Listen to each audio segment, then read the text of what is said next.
You girls ran away from home, didn't you? I won't exactly calling it running away, more like running to safety.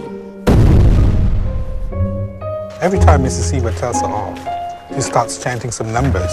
What do you mean? 151! 151! You see, people are afraid of things they don't understand. And your numbers confuse them. Numbers? What numbers? I don't care if Annie never comes back.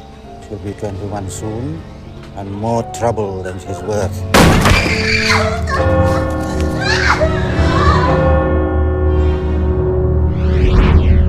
I was wondering if you'd like to go there for dinner tonight. You were about to ask me out on a date? Hey, Anna, guess who's here to see you? But to take Anna away like that amounts to kidnapping.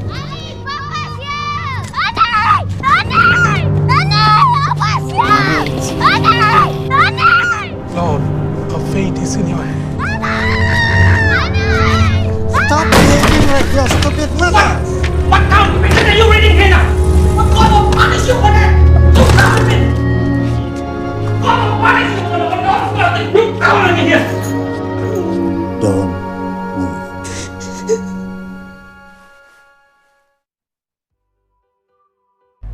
Assalamualaikum warahmatullahi wabarakatuh. Nama saya Muhammad Syawafi Bernur Helmi bernama metrik I1920399. Pada hari ini saya akan membedah sebuah filem ataupun mereview sebuah filem yang bertajuk Mu'allaf. Filem Mu'allaf ini merupakan sebuah filem Malaysia arahan Yasmin Ahmad yang dihasilkan pada tahun 2008. Filem ini merupakan filem kelima bagi Yasmin Ahmad selepas Rabon, Sepet, Gobra dan juga Musin. Filem ini menceritakan bahawa bagaimana tiga individu mencari ketenangan hati melalui agama. Tajuk filem ini iaitu Mu'allaf memberikan sedikit kelainan daripada sangkaan orang ramai kerana filem Mu'allaf ini secara tidak langsung tidak menceritakan tentang seseorang yang masuk ke dalam agama Islam. Tetapi Yasmin mengatakan bahawa beliau sengaja menggunakan istilah tersebut untuk mencirikan seorang manusia yang pada asalnya beragama Kristian yang bermazhab Katolik yang telah hilang kepercayaannya terhadap agama tersebut setelah dimalukan oleh ayahnya yang merupakan juga ahli Katolik yang kuat. Manusia itu kembali ke pangkuan ibunya setelah mendekati dua insan yang beragama Islam yang boleh dikatakan luar biasa serta serba sedikit mempunyai pengetahuan tentang agama Islam.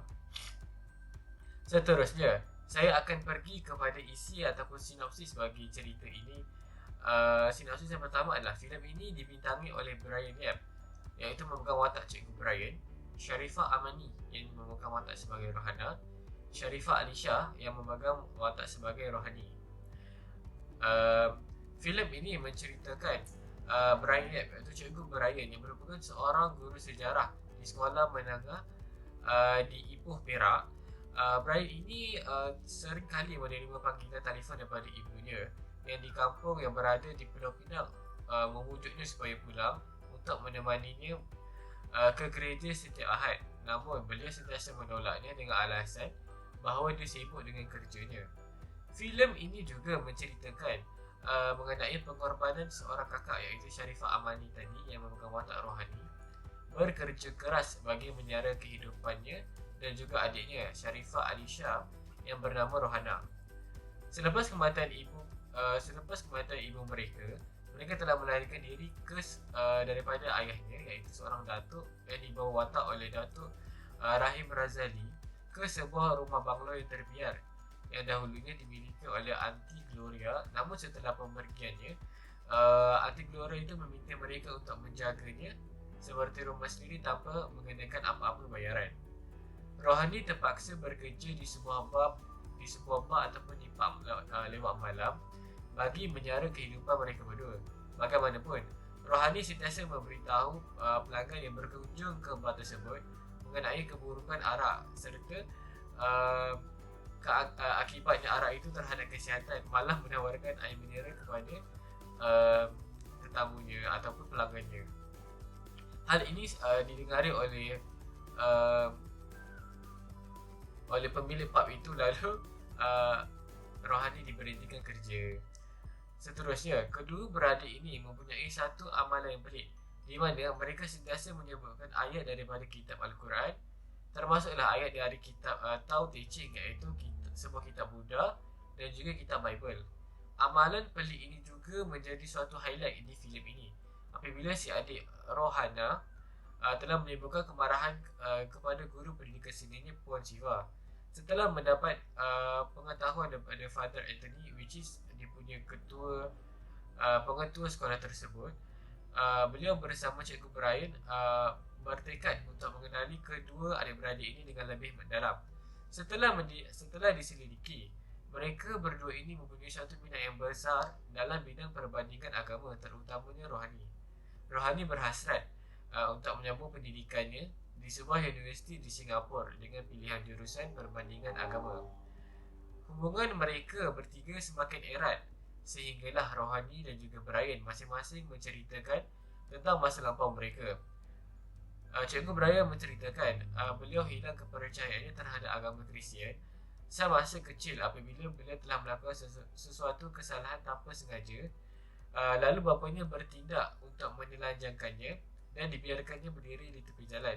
Perkara tersebut meninggalkan suatu trauma dan juga impak yang besar terhadap Cikgu Brian yang menyebabkan beliau hilang pegangan dan juga hilang kepercayaan kepada agama Kristian. Manakala Rohani menegur bapanya yang melakukan perkara haram seperti sering ke kelab malam dan juga meminum arak, sehingga pada suatu hari beliau telah menimbulkan kemarahan bapanya sehingga bapanya bertindak secara brutal membotakkan kepalanya. Kemudian saya akan pergi kepada elemen tasawur yang terdapat di dalam filem mu'alaf ini. Yang pertama adalah wasatiyah dalam beragama.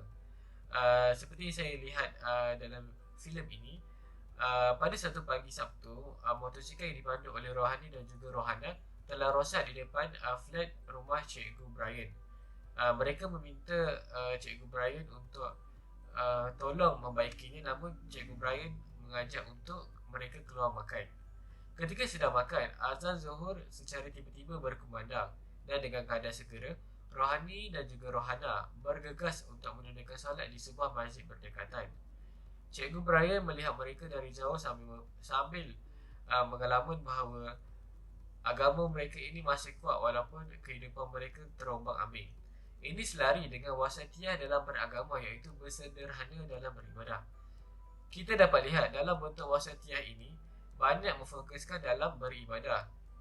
Jika mahu kita bandingkan dengan agama lain yang banyak menyentuh aspek moral sahaja, sesuai dalam ayat Al-Quran yang dibaca oleh Rohani, iaitu dan sesiapa yang mencari agama selain agama Islam, maka tidak akan diterima daripadanya, dan ia pada hari akhirat kelak dalam kalangan orang yang rugi.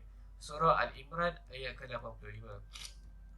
Seterusnya, saya akan pergi ke poin yang kedua, iaitu aspek tasawur Islam tentang ilmu.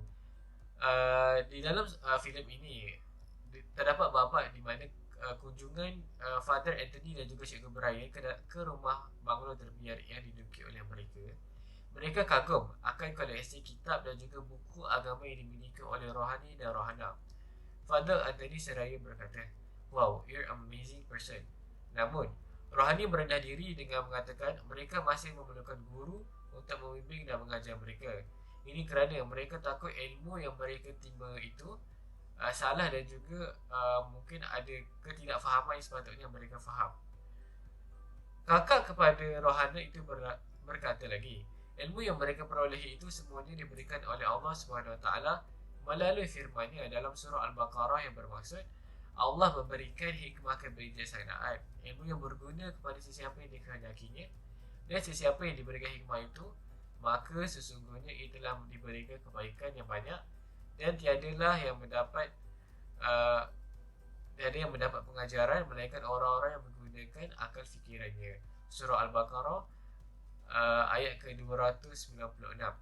Secara kesimpulannya, kita dapat lihat melalui filem ini, pencarian agama bukanlah mudah, tetapi hendaklah kita sentiasa bercuba walaupun susah. Pengakhiran bagi drama daripada filem ini, Rohana dan Rohani mereka berdua telah kembali ke rumah setelah ayah mereka jatuh sakit, iaitu sakit stroke.